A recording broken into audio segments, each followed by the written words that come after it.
Salut à toutes et à tous et bienvenue dans Parler comme un pro, votre podcast préféré pour booster votre français.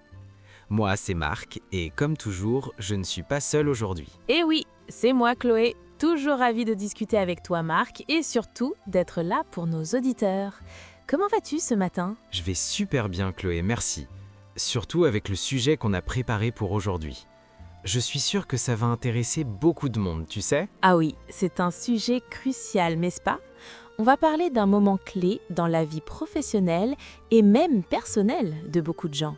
L'entretien d'embauche, et plus précisément des phrases et des expressions clés à utiliser. Exactement. Que dire, comment se présenter, tout ça en français bien sûr, et pour un niveau intermédiaire B1.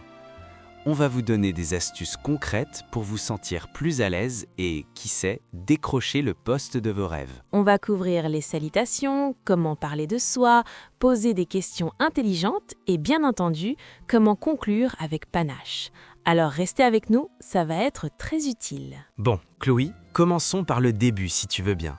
Le premier contact, les salutations. C'est super important, ça donne le ton, tu ne trouves pas ? Absolument Marc. La première impression est essentielle. On ne veut pas juste dire bonjour, n'est-ce pas ? Il faut être un peu plus professionnel, tout en restant naturel. Oui, tout à fait. Alors au lieu de juste bonjour, on peut opter pour bonjour madame / monsieur, nom de famille si vous le connaissez. C'est poli et ça montre que vous avez fait vos recherches. Exactement. Ou si on ne connaît pas le nom, ce qui arrive parfois, un simple bonjour madame, bonjour monsieur est parfaitement acceptable. Et puis la poignée de main, bien sûr, si c'est en personne. Ferme, mais pas trop forte. Ah, la poignée de main, un art en soi. Et quand on vous invite à vous asseoir, un simple merci ou je vous remercie est toujours bienvenu. Oui, et n'oubliez pas le sourire. Un sourire sincère, pas un sourire forcé, hein. Ça aide à détendre l'atmosphère. C'est vrai. Et quand l'entretien commence vraiment, la question classique, c'est souvent « Parlez-moi de vous ». Là, Chloé, comment on s'y prend quand on est en B1 et qu'on ne veut pas se sentir dépassé ? Ah, la fameuse question. C'est une opportunité en or, Marc. Il ne faut pas juste raconter sa vie. L'idée est de présenter un petit résumé de votre parcours pertinent pour le poste. Donc, pas la biographie complète de la naissance à aujourd'hui. Non.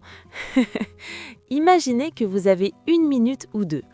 Vous pouvez commencer par quelque chose comme « Je m'appelle » votre nom et « Je suis » votre profession actuelle ou votre domaine d'études. D'accord.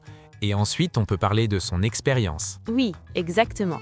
J'ai travaillé pendant nombre d'années en tant que votre ancien poste chez nom de l'entreprise.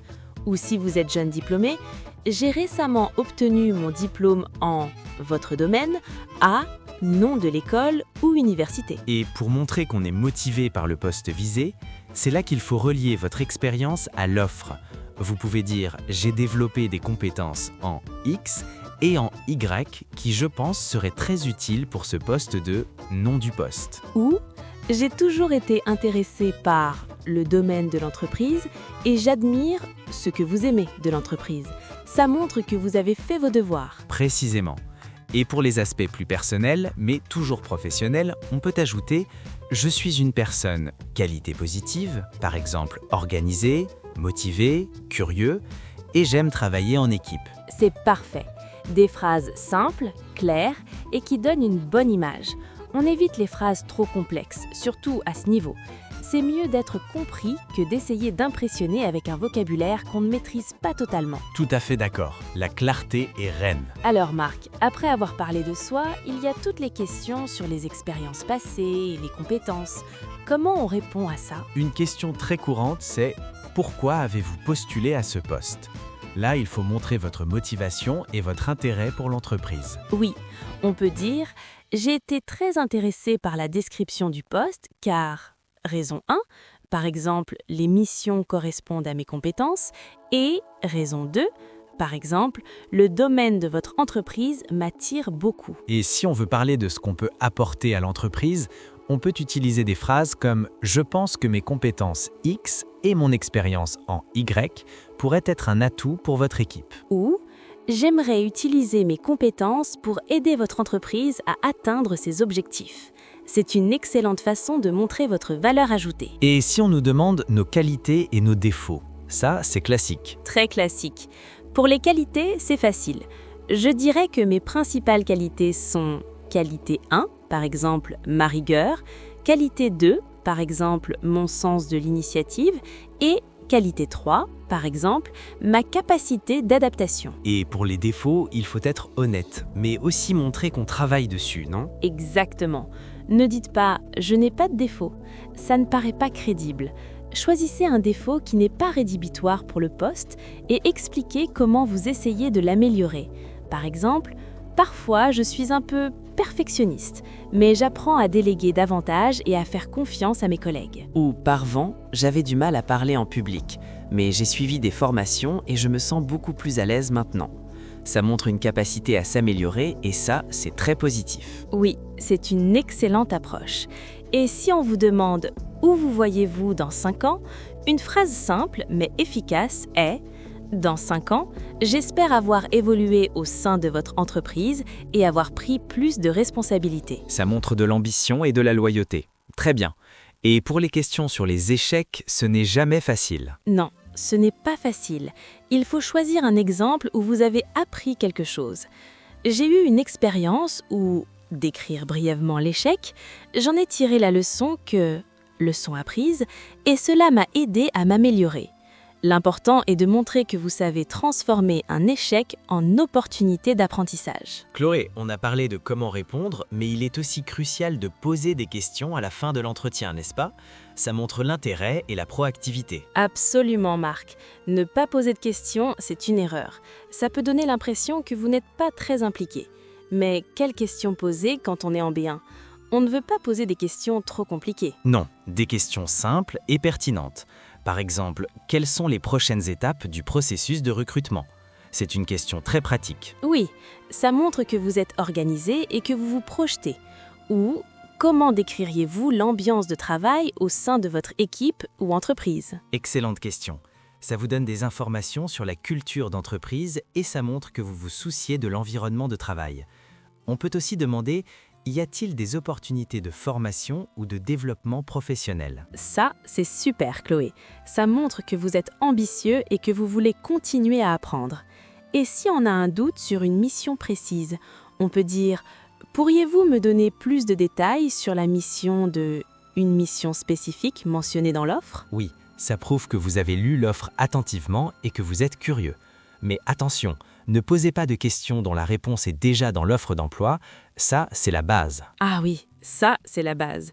Et pour conclure l'entretien, comment on dit au revoir de manière efficace? C'est le moment de réaffirmer votre intérêt et de remercier. On peut dire « Je vous remercie beaucoup pour votre temps et pour toutes ces informations. Cet entretien a renforcé mon intérêt pour ce poste. » Et pour la politesse, j'espère avoir de vos nouvelles bientôt. Ou je suis impatient, impatiente d'avoir de vos nouvelles. Oui, et n'oubliez pas la poignée de main et le sourire encore une fois. Et un petit « Au revoir madame/monsieur », nom de famille. C'est la cerise sur le gâteau. C'est vrai, c'est le petit plus qui fait la différence. Et après l'entretien, un petit email de remerciement, c'est toujours une bonne idée. Absolument. Un email simple dans les 24 heures. Cher monsieur, madame, nom de famille, je tenais à vous remercier encore une fois pour l'entretien d'aujourd'hui. J'ai beaucoup apprécié notre discussion et je reste très intéressé par le poste de nom du poste. Cordialement, votre nom. Parfait, Chloé. C'est clair, concis et très professionnel. Eh bien Chloé, on a pas mal couvert de terrain aujourd'hui, non? Oui, Marc, je crois qu'on a donné de bonnes clés à nos auditeurs pour aborder un entretien d'embauche en français, même avec un niveau B1. On a vu les salutations, comment se présenter, répondre aux questions classiques sur les expériences et les compétences, et l'importance de poser des questions pertinentes. Et bien sûr, comment conclure l'entretien et même le suivi après. L'essentiel est de se préparer, de pratiquer et de rester soi-même, tu sais. Exactement. N'ayez pas peur de faire des erreurs. L'important est de communiquer et de montrer votre motivation. C'est comme apprendre une langue. Plus on pratique, mieux on devient. C'est tout à fait ça. Alors, nos chers auditeurs, on espère que ces conseils vous seront utiles pour vos prochains entretiens. N'hésitez pas à les réécouter et à prendre des notes. Et n'oubliez pas de nous dire ce que vous en avez pensé. Laissez-nous un commentaire, une note sur votre plateforme de podcast préférée. Ça nous aide beaucoup à savoir ce qui vous plaît et à améliorer nos prochains épisodes. Oui, et si vous avez des questions ou des suggestions pour des prochains sujets,